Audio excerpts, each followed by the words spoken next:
নদিয়ার হোগলবেড়িয়া থানা এলাকার চরমেঘনা গ্রামে বিরল প্রজাতির পাখি উদ্ধার করল দুই যুবক। পাখিটিকে অসুস্থ অবস্থায় উদ্ধার করেছে তারা। দিলীপ ও বিল্টু মণ্ডল মাঠ দেখতে গিয়েই পাখিটিকে দেখতে পায়। পরে উদ্ধার করে বাড়িতে নিয়ে আসেন তারা।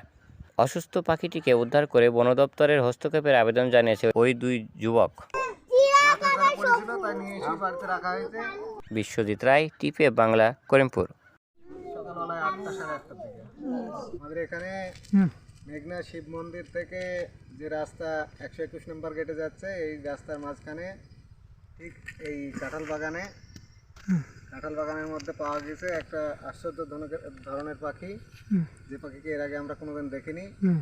আজকে প্রথম দেখলাম। পাখিটা মনে হয় গুরুতরভাবে অসুস্থ আছে। পাখিটাকে যত তাড়াতাড়ি সম্ভব বন দপ্তর নিয়ে যাক।